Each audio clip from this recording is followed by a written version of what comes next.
ti. Amém, igreja? Se coloque de pé em nome de Jesus. Está conosco o evangelista Everton, sua esposa. Glória a Deus. Vamos aplaudir a Jesus pela vida desse casal.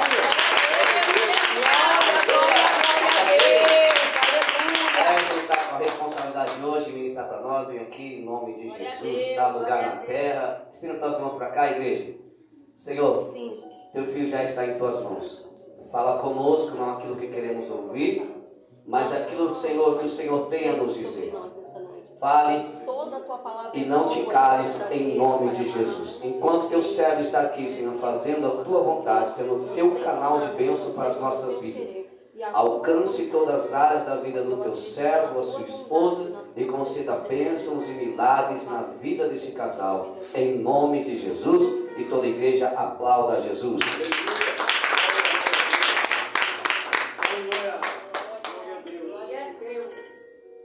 Salve os irmãos com a paz do Senhor. Amém. Salve os irmãos com a paz do Senhor. Amém. Quem está alegre com Jesus? Glória a Deus. Maravilha. Deus abençoe a vida do pastor Jefferson, a sua família, a todos os irmãos da igreja. É um prazer em estar aqui ministrando a palavra. Glória a Deus. Estamos aqui todas as terças-feiras, às 8 horas, para aprender da palavra do Senhor. Amém? Irmãos, abra sua Bíblia comigo no livro do Salmo de número 91. É um versículo muito conhecido. Obrigado, Deus. Quero compartilhar com os irmãos alguns versículos. Prometo que você bem breve. Salmo de número 91. Uma oração poderosa para as nossas vidas, nos dias de tristeza, nos dias de angústia, de provação. O Salmo de número 91, ele nos dá algumas lições. Eu quero compartilhar com os irmãos. Amém? Todos encontraram? Amém. Então varão ali também.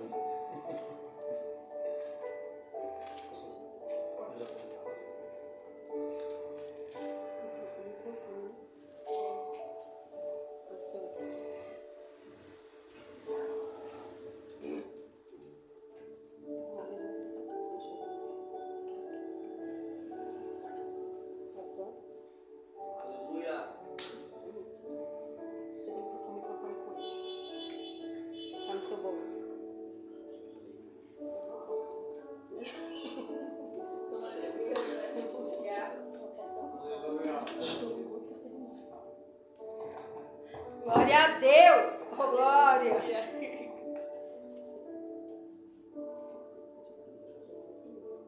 Aleluia. Aleluia.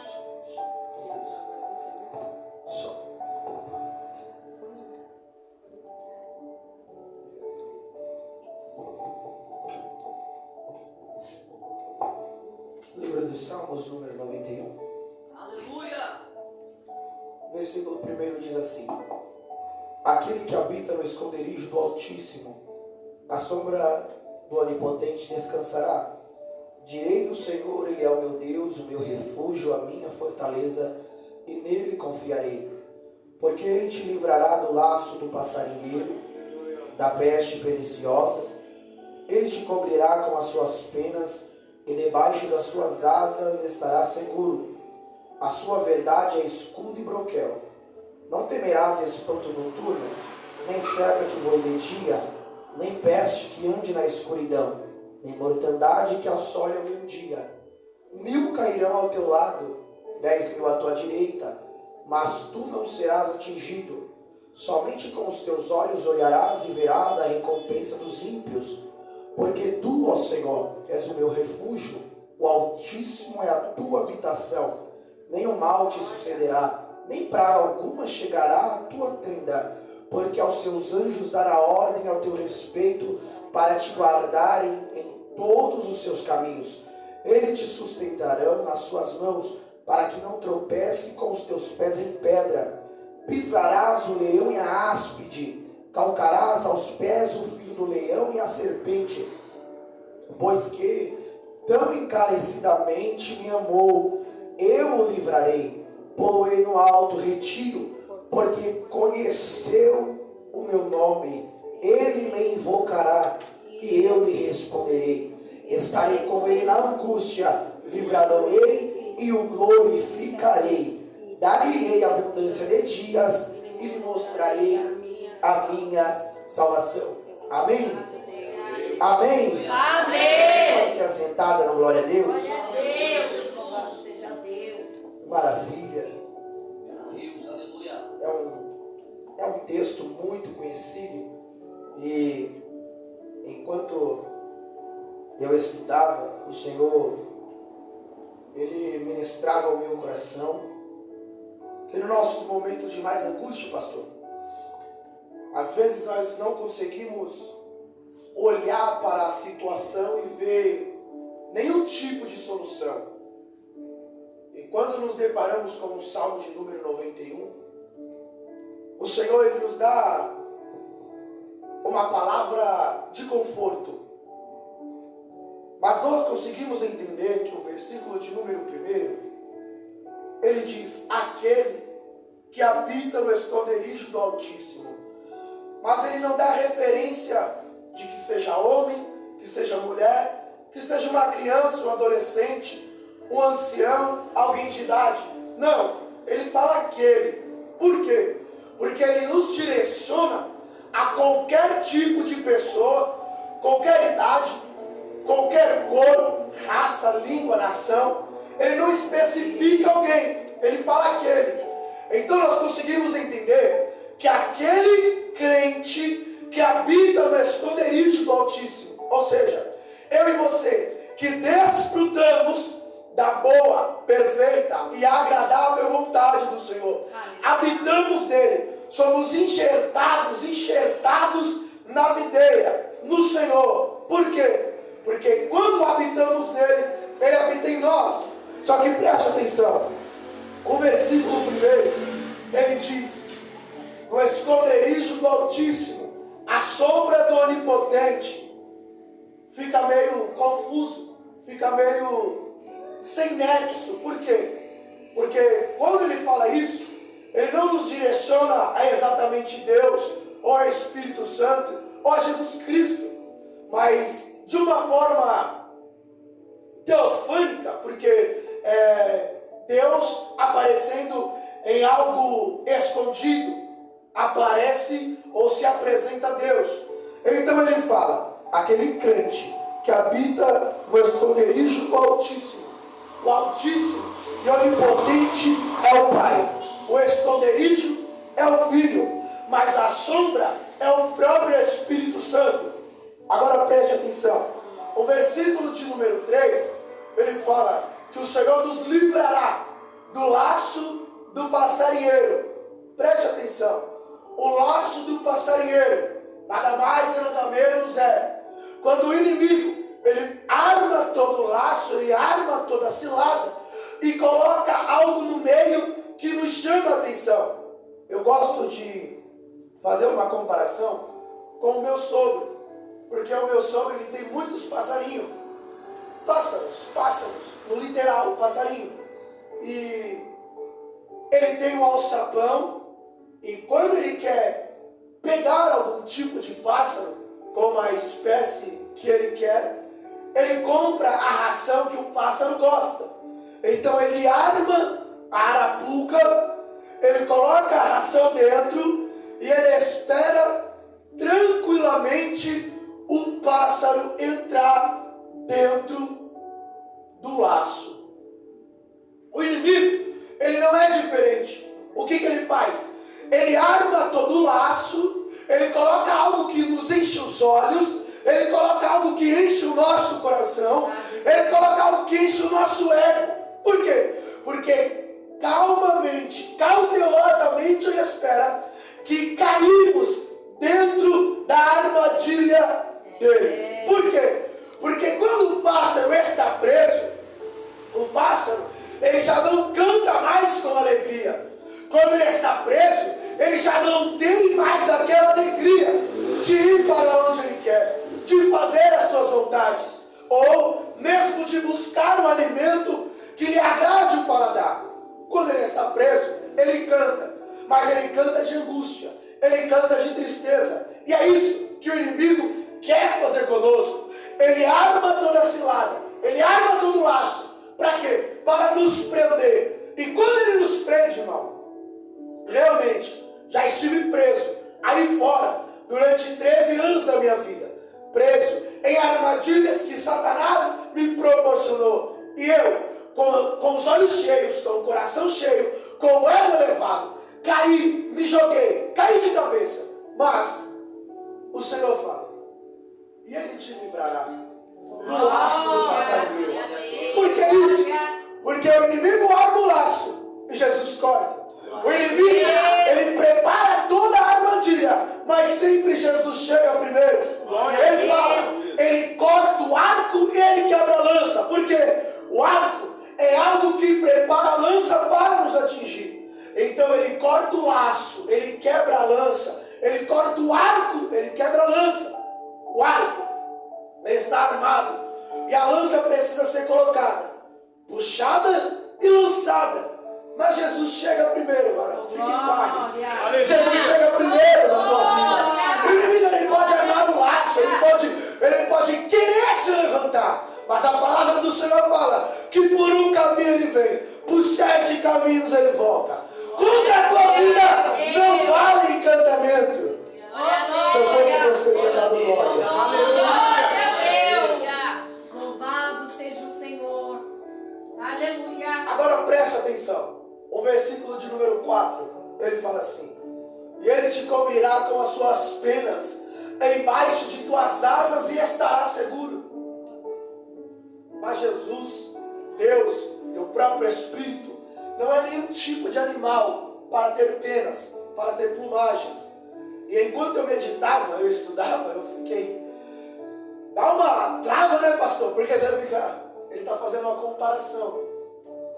Ele compara Deus com uma águia que faz o teu ninho no alto de uma árvore ou no alto de um monte. E quando vem o forte vento, a tempestade bate, o ninho até chacoalha, os filhotes ficam com medo. Mas Jesus, com as suas mãos, ele faz assim. Ele te cobre com as penas. Se ele corta o laço, ele quebra a lança. Ele te livra do laço do passarinheiro. Será que ele não poderia te livrar do mal? Será que ele não poderia te livrar desse forte vento? Claro que pode. E é claro que ele te livra. Não como um animal, não. Como um Deus todo-poderoso.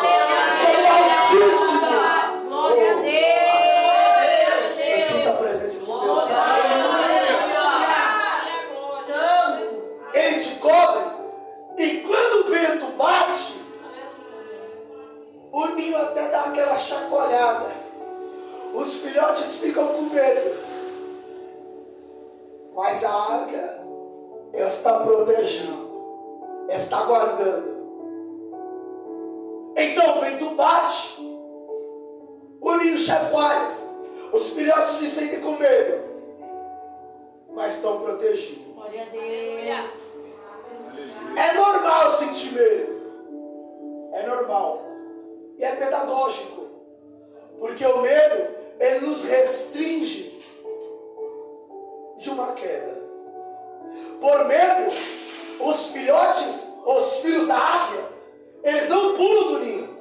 Eles não saltam do ninho para aprender a voar. Mas a águia, ela pega e lança ele do ninho para fora. O medo, ele restringe o filhote de aprender a voar. Por quê? Porque isso é uma forma que Deus trabalha. Como? Ele pega nós e coloca nós diante de um problema, ou dentro do problema. Mas isso não isenta a Deus de estar conosco dentro do problema. Apocalipse capítulo 3, versículo de número 17, versículo de número 15, se não me falha a memória, o Senhor fala que no dia da tentação ou da tribulação, Ele nos livrará. Ele não vai te livrar antes, Ele não vai te livrar depois, Ele vai te livrar lá dentro. Está passando luta, dá glória a Deus porque Ele está contigo. A Bíblia vai falar que Sadraque, Mesaque e Abednego, eles são colocados dentro da fornalha, aquecida 7 vezes. Só que aí Nabucodonosor ele faz o seguinte, ele olha. Quantos meses nós jogamos lá dentro? Quantos? 3. Mas eu estou vendo 4. Glória a Deus. Quantos eles jogaram?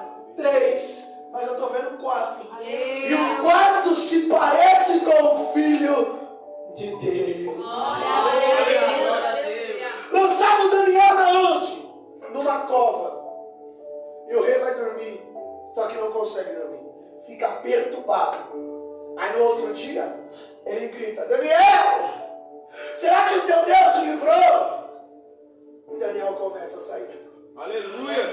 Oh rei, porque perturbas o teu coração. O meu Deus estava comigo dentro da cova. O meu Deus estava comigo na fornalha. O teu Deus está contigo dentro desta cova. Glória a Deus. Eu sinto Deus aqui. Poderoso. E essa é a maior prova que Deus está conosco. Glória. Poderoso é o Senhor, oh glória. A palavra do Senhor vai nos relatar que o Senhor dá uma ordem para que os seus discípulos atravessem o mar para outra margem. E o que o Senhor faz? Vai dormir. A Bíblia fala, ele pega um travesseiro e se deita na polpa do barco e dorme. Mas por que o Senhor foi dormir? Porque a palavra foi liberada. Vamos para outra margem. Olha que interessante. O Senhor não falou vai para outra margem. O Senhor não falou pega o teu barco e vai. O Senhor falou vamos. Aleluia. Olha que interessante. Se o Senhor tivesse falado pega o teu barco e vai para outra margem, eles iam. Claro, a palavra de Deus foi liberada. Mas eles iriam sozinhos. Porque o Senhor falou, vai. Mas o Senhor falou, vamos. Glória a Deus. Quando o Senhor fala vamos, o Senhor entra dentro do barco. Verdade, Jesus, glória. Ele está dentro do barco. Glória a Deus. Mas a cabeça dos discípulos o vento está forte, a tempestade está batendo no barco.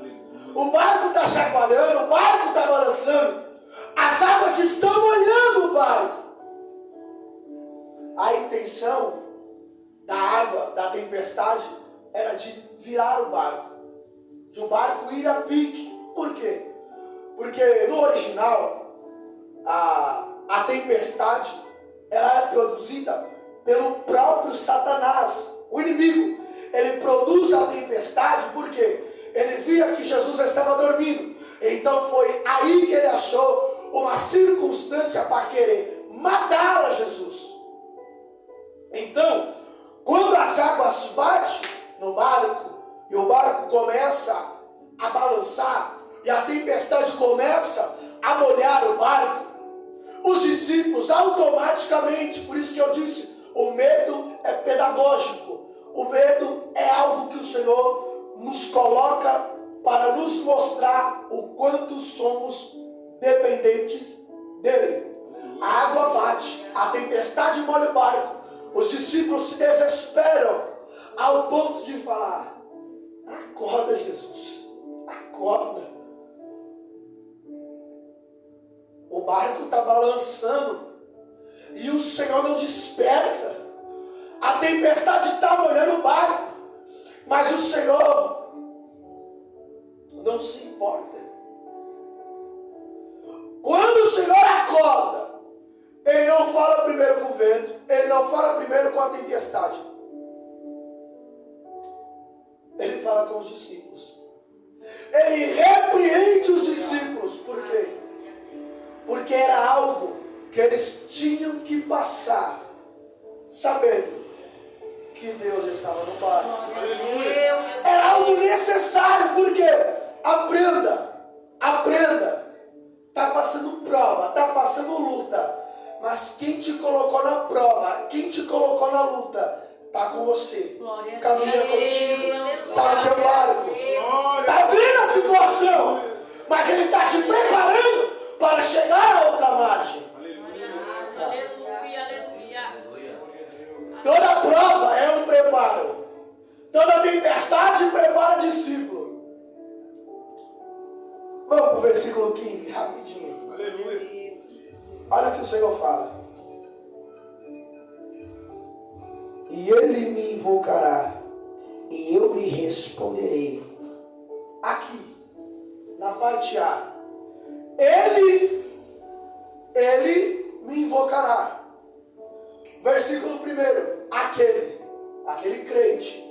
Versículo 15, o mesmo crente do versículo 1, que construiu uma intimidade no seu momento de angústia, vai clamar a mim e eu vou responder. Aleluia! Glória a Deus! Isso é muito lindo, pastor. Por quê? Porque tem um versículo acima, o versículo 11. Porque aos seus anjos dará ordem ao teu respeito, para te proteger e te guardar de todos os teus caminhos, para que não tropece com os teus pés em pedra. Agora preste atenção. O anjo, Deus manda, para quê? Para te livrar, para te guardar, para te guiar. Só que no versículo 15, quem responde a oração é Deus. Glória a Deus! Você não entendeu, não? Glória a Deus! Quem responde a oração daquele que clama, daquele que constrói intimidade, daquele que desfruta da intimidade com Deus, o próprio Senhor, responde Ele. Glória a Deus! Ai, é muito lindo isso. Glória a Deus! Aleluia! Isso é tão profundo que o versículo de número 1, que Salmos de número 1, ele fala assim, que se você se deter no caminho dos pecadores, não se assentar na roda dos escarnecedores, antes ter o teu prazer na lei do Senhor e nela, medita de dia e de noite. Olha o que ele fala. Ele fala que será como a árvore plantada junto a ribeiros de águas, e tudo que produzir dará bons frutos. Mas se você não se aparta do caminho do pecador, se você se assenta na roda do escarnecedor, se você não medita na lei, nem de dia nem de noite, se você não está plantado junto a ribeiros de águas, não tem intimidade, não tem comunhão, vai clamar, não tem resposta, vai andar, vai tropeçar o pé, o inimigo vai preparar o laço, vai cair. Então, essa noite, o Senhor fala para mim, para você, que temos intimidade com Ele, que cantamos a Ele, adoramos o nome dEle, louvamos a Ele, construímos uma intimidade. E no momento de angústia, no momento de provação, de tribulação, clama a Ele que Ele vai te responder. Jeremias capítulo 33, versículo 3. Clamas a mim e responder-te-ei, anunciar-te-ei coisas grandes e firmes que não sabes.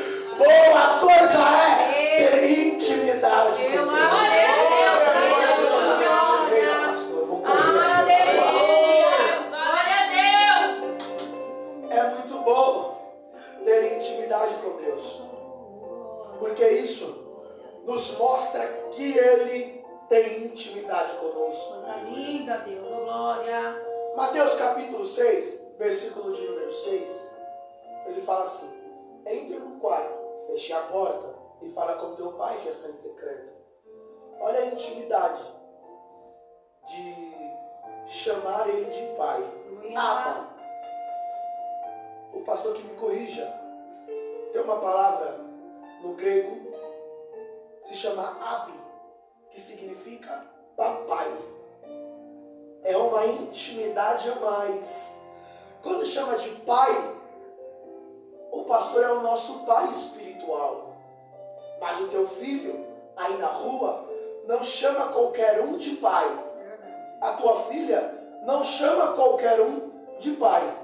Se a minha filha, quando nascer, chamar qualquer um de pai, eu dou uma pisa, varão. Por quê? Porque isso se refere à intimidade. Quando tem intimidade, tem proteção. O pai, ele faz tudo pelo filho. E ele não quer que o filho tropece o pé. Ele não quer que o filho caia. Ele não quer que o filho se machuque. Mas ele quer dar o melhor para o seu filho. É por isso que quando o Senhor fala, entra no quarto. O quarto já simboliza a intimidade. Mas chamar ele de pai. Glória a Deus. Qualquer lugar se torna íntimo. Está no trabalho, varão? Aqui, ó. Olha o meu quarto aqui, ó. Glória Eu estou batendo peça, varão. Batendo peça. Mas eu estou aqui, ó, pai. Glória a Deus.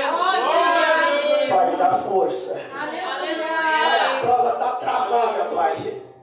Mas é só o Senhor para dar graça. Louvado é o Senhor. Por quê? A intimidade gera confiança. E quando gera confiança, aí o ministério deslancha, pastor. Ezequiel 47. Não está nem no esboço. Eu estou deixando agora. Eu estou deixando. Eu vou dar lugar aqui, nessa. Glória a Deus. Ezequiel 47. Ele tem uma visão. E a visão que ele tem dentro do templo. E ele começa a olhar. Portas, portas, portas, portas. Mas ele olha. E sai águas. E as águas que correm debaixo do pode chamar de púlpito? Pode, né? Está dentro do templo. Debaixo do púlpito. Ou debaixo do trono, ou do altar. É o que corre. E quando ele vê as águas correndo, ele vê um varão. E esse varão, ele tem um cordel de medir. Para ficar mais fácil para as crianças entenderem, uma trena. Ele pega uma trena. Olha que interessante, ele pega uma trena, pastor. E ele pega Ezequiel em espírito. E ele mede. Olha que interessante, ele mede primeiro. E fala, desce. Mas se Ezequiel não tem intimidade, pastor, não tem confiança. Pode medir, eu não vou. Eu não confio, eu não tenho intimidade. Vai medir quanto quiser, porque eu não vou ir. Mas Ezequiel é diferente. Ezequiel tem uma intimidade. No 37, ele estava no meio de um vale de ossos secos. Agora no 47, o varão fala, eu vou medir, você vai descer. Ele mede 500 côvados. Desce. Águas que davam pelo tornozelo. Aí ele mede de novo e fala, desce. Águas que dão pelos joelhos. Deus. Ele mede, preste atenção. Antes de ele mandar Ezequiel descer, ele está medindo. Por quê? Porque ele está preparando Ezequiel para cada vez descer mais. Mas isso não me chama a atenção, não. O que me chama a atenção é que Ezequiel está indo sem questionar. Glória a Deus. Aleluia. Ezequiel desce. Se ele meça ou se ele mede uma profundidade maior do que 500 côvados que davam pelos tornozelos, Ezequiel poderia descer e se afundar. Mas ele está preparando Ezequiel. Então ele mede e Ezequiel desce. Ele mede mais, Ezequiel desce mais. Ele mede uma profundidade que não dava mais para passar andando. Eu precisei passar a nado. Mergulhando, varão. Mergulhando. Eu não sei nadar, varão. Eu não sei nadar. Fui para a praia e quase morri afogado. Por quê? Porque eu não tinha confiança. Na piscina é raso. Fica até o peito, você vai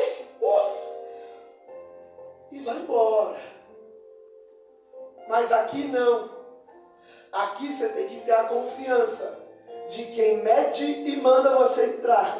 De quem mede e manda você descer.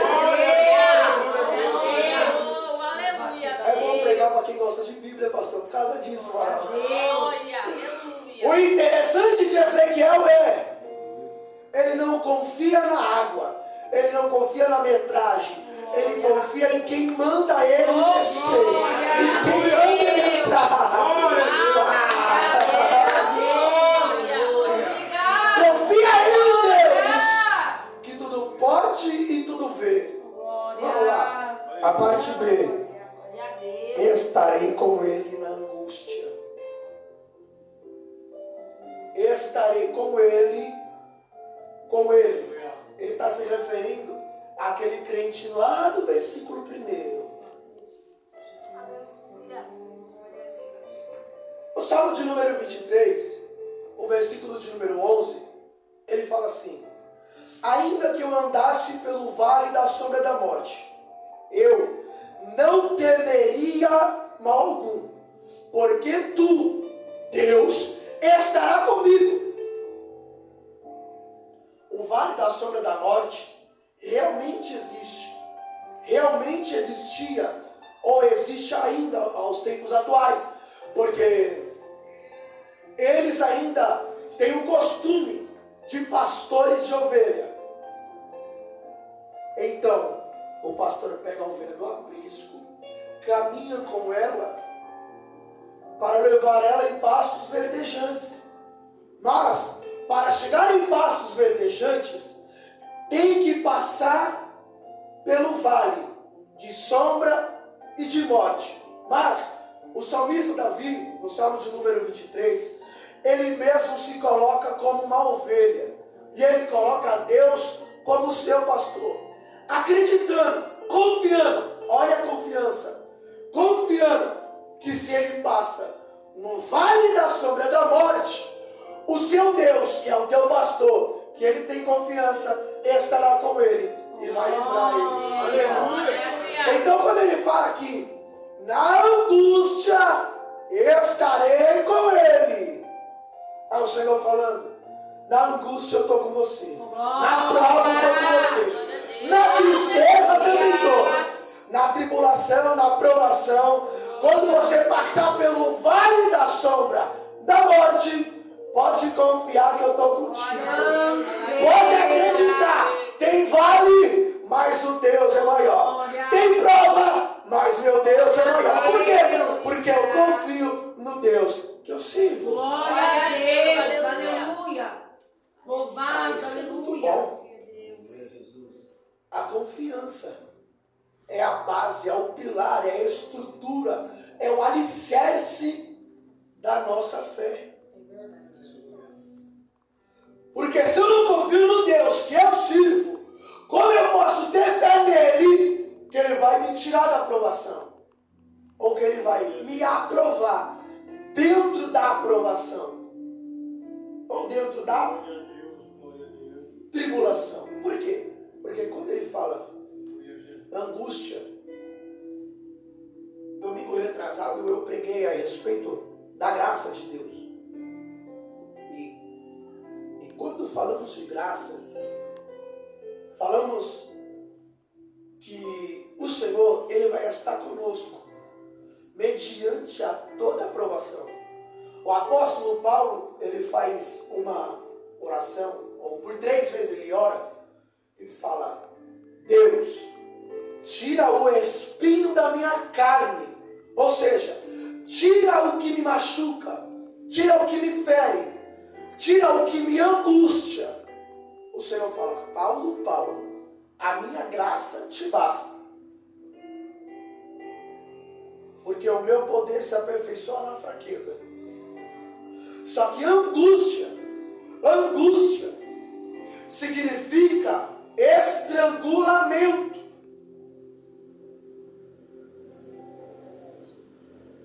Quando você se sente angustiado, é como se fosse alguém te sufocando, ao ponto de você não conseguir mais comer, ao ponto de você não conseguir tomar uma água, ao ponto de parecer que tem um nó te angustiando. E a palavra certa é essa: angústia, estrangulamento, sufocamento, aprisionamento. Mas a graça de Deus, aqui, Glória a Deus. estarei com ele na angústia. Glória a Deus. Se ele é o Deus que te livra do laço do passarinheiro, se ele é o Deus que manda anjo para guardar o teu caminho, ele vai te livrar dessa angústia, varão. Ele vai te livrar da tribulação. É só ter fé, confiar. Glória, aleluia a Deus. É perseverar no nosso Deus. Aleluia. Oh, glória. Santo é o Senhor, glória. Como que eu confio em um Deus que eu não vejo? Jó, ele fala, antes, te conhecia só de ouvir, mas agora, os meus olhos te veem. Manda chorar. Eu não vejo ele, mas eu sinto. Eu não escuto, mas a tua graça que me basta. E ele está aqui nessa noite. E ele está falando para mim e para você que ele está conosco. Olha só o tanto de livramento que ele já deu. Já não era nem para estar aqui. Já não era nem para ter chegado até onde chegou. E olha você em mais um dia de vida. Olha você com teu sopro de vida. Ai, ai.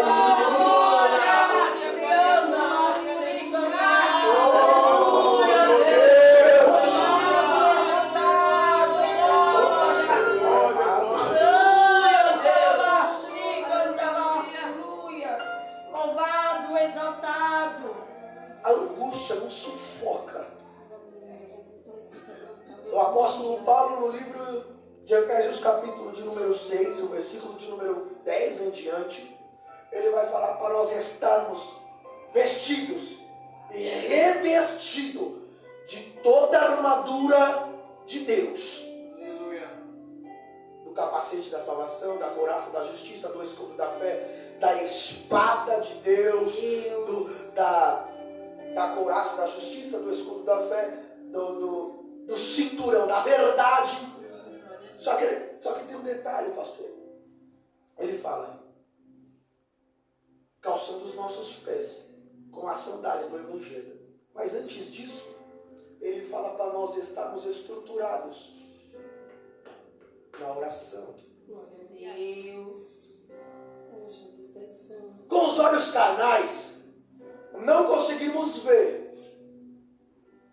Com os ouvidos ou a audição carnal, humana, não podemos ouvir. Mas Paulo, ele não fala para você fazer como Davi, pegar a armadura de Saul e querer guerrear contra o gigante. Não. Ele fala, vista a armadura de Deus. Glória. Se revista na oração e na palavra. Glória. Por quê? Porque você está se revestindo espiritualmente. Ele fala assim, que a nossa guerra não é contra a carne nem contra sangue, mas principados e potestades. Por quê? Porque a angústia é uma arma diabólica. Meu Deus. Vou traduzir, depressão, ansiedade. Jesus. A arma que Satanás usa contra nós nos tempos atuais. Mas o apóstolo Paulo fala, estáis vestidos e revestidos de toda a armadura de Deus. Preste atenção nisso. Sendo a armadura de Deus conosco, intimidade, confiança, o que é dele, Aleluia. pastor, não me curta. O que é dele está comigo. O que é dele está em mim. Glória a Deus. Então eu não preciso temer nada. Glória a Deus. Eu não preciso ficar com medo, varão. Glória a Deus. Vamos acabar? Deus é bom, glória. Livrarei e o glorificarei. Dar-lhe-ei abundância de dias e lhe mostrarei a minha salvação. Aleluia, Jesus. Vai acabar. Glória.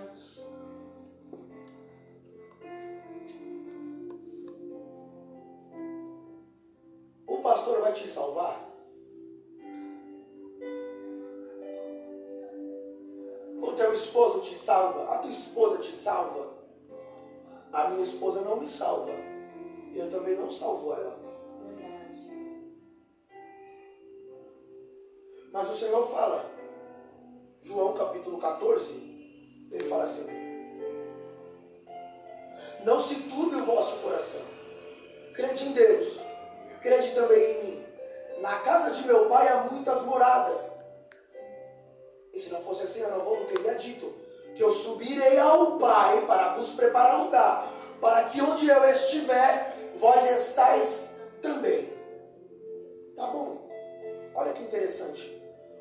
O casamento judaico era preparado pelo pai do noivo. Por quê?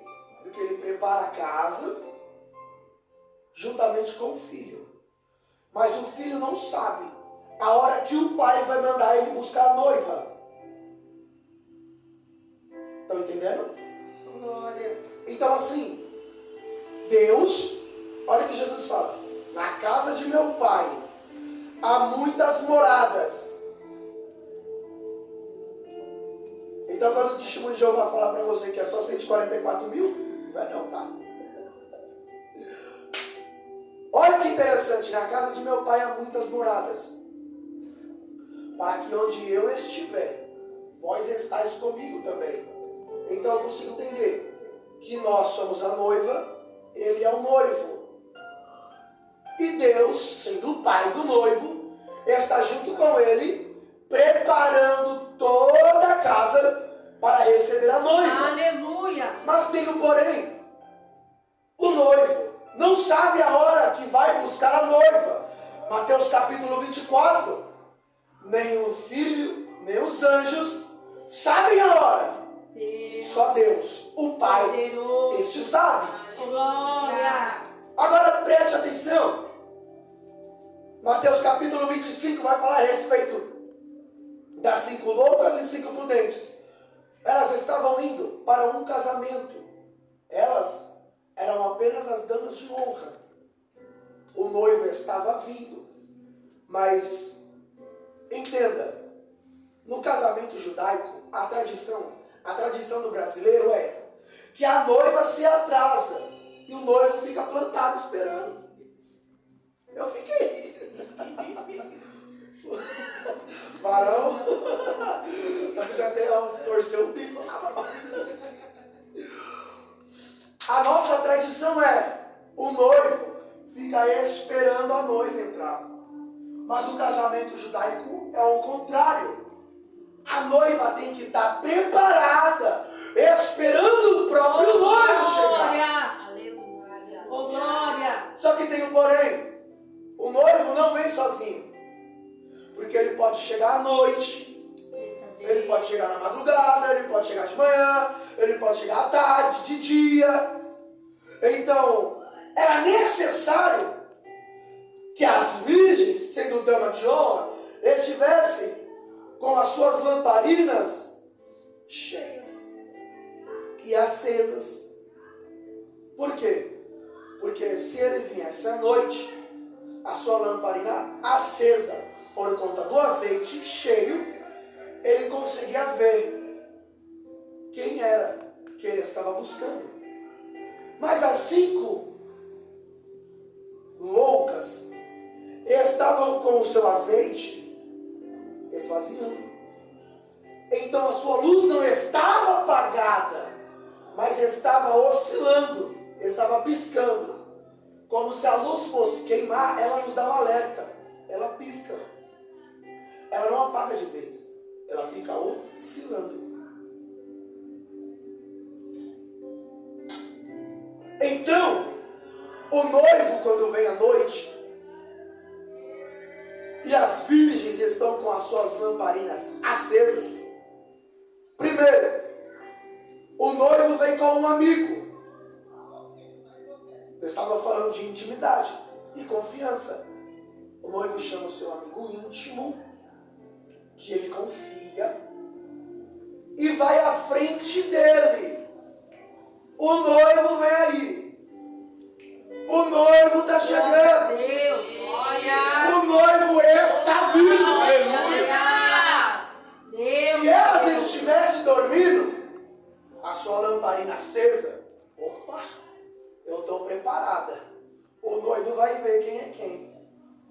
vai me reconhecer. Glória a Deus. E eu vou com ele. Glória a Deus. Mas quem estava com a lamparina apagada ou sem o azeite, estava oscilando. Meu Deus. Você não casou com a sua esposa no escuro, né, varão? Você conhecia com quem você estava casando. Eu não casei com a minha esposa no escuro, porque eu preciso ver com quem eu estou casando. Jacó se casou no escuro. Trabalhou 7 anos. Mas quando foi para se casar no escuro, se tivesse com luz acesa, se tivesse no claro, ele veria que não foi por aquela mulher que ele trabalhou. Jesus não vai casar com quem ele não conhece, tá? Glória a Deus. Só uma aplicação. Ele não vai casar com quem ele não conhece. Então a lamparina precisa estar acesa. Glória a Deus. Para ele te reconhecer. Glória a Deus. Ele falar, eu conheço aquele negrão lá que estava cantando. Eu conheço o pastor que estava ensinando as ovelhinhas. Eu conheço o varão que está na porta intercedendo. Claro, está com a lamparina acesa. Eu consigo reconhecer. Oh, glória. Seja Deus. Essa é a salvação. Eu acredito, Deus. Glória. Eu vou fechar a Bíblia e falar assim, não para, pelo amor de Deus. Para acabar, o Senhor pega, leva as damas de honra para o casamento. E as 5 loucas saem para comprar azeite. No nosso estudo, nós estávamos falando a respeito da reforma protestante, e o pastor citou que naquela época eles estavam vendendo a fé. Compra isso, compra aquilo, compra simonia, indulgência. Preste atenção. Quando se fala, elas falam assim, vai comprar azeite, porque a gente não pode dar o nosso, para que não falte para você e para nós também. Então elas saem para comprar o azeite. Se elas foram comprar, é porque tinha pessoas que estavam vendendo o azeite. Verdade, Deus. O meu azeite eu não vendo, tá? Glória a Deus. Você que vai comprar o seu em outro lugar. Glória a Deus. Por quê? Vender o azeite apaga a sua lamparina. Vender o que Deus te deu, confiou em você, apaga o seu nome do livro da vida. Deus Santo. Hoje em dia não é diferente. Nós chamamos abrimos campanha na nossa igreja e chamamos algumas pessoas para vir pregar. 250, 100 real. Faz isso, faz aquilo. Não. Faz nada disso não, vai. Não vende o teu azeite, não. Deus de poder. Não vende não. Oh, glória. Não barganha o que o Senhor confiou em você, não. Naquele grande dia vai ser requerido. O Senhor vai cobrar. Lembra da parábola dos 10 talentos? O Senhor confiou tantos a um, tantos a outros, tantos a outros. E teve um que ele confiou apenas um. E esse fez o quê? Quando o seu Senhor vem, coloca todos em fileira. O que eu te dei? O que eu te dei? O que eu te dei? O que eu te dei? Multipliquei, multipliquei, multipliquei. O meu, eu enterrei. Meu Deus. Enterrar, vender, trocar, barganhar, tudo isso é uma borracha. Tudo isso tira, apaga, exclui o teu nome do livro da vida. Deus, tu és poderoso. Mas quem está plantado, junta ribeiros de águas. Glória. Começa a construir uma intimidade com Deus. Glória. Começa a construir uma comunhão. Começa a se vestir e revestir. No dia da angústia, clamas a mim e responder-te-ei. Clama que eu respondo. Mando anjo para te livrar. Mando anjo para te sarar. Glória. Glória a Deus. Obrigada, Deus. Oh, glória. Prometo que acaba. Tinha um homem paralítico em um tanque chamado Betesda. E esse homem não poderia ser curado, porque sempre que as águas se moviam, um homem primeiro ou outra pessoa entrava primeiro do que ele. Mas preste atenção. Jesus entra aonde ele se encontra. E o Senhor fala: queres ser curado? Ele fala: mestre, Senhor, sempre que o anjo desce para movimentar as águas, entra alguém primeiro e eu fico para trás. O Senhor fala: pega a tua cama e vai. Pega a tua cama e anda. Já estás curado. Olha isso. Tem tantas pessoas preocupadas com o movimento, com o rebuliço, com o anjo, que quando Deus desce da casa, não reconhece Deus. Não reconhece o dono do anjo, o dono do milagre, o dono da promessa. Quem te prometeu, garante. Quem te prometeu, garante. Ele é fiel para cumprir.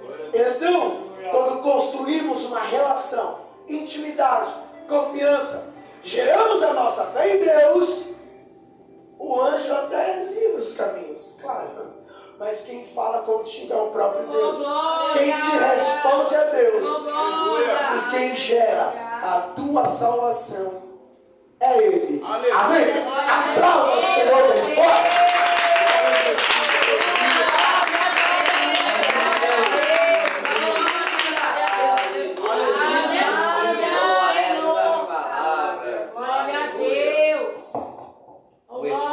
A noiva diz: vem, e todo aquele que ouvir diga: vem. Amém, queridos? Amém. Maranata, hora vem, Senhor Jesus. Queridos, se coloque de pé. Quero louvar a Deus pela vida da evangelista, juntamente com a sua esposa.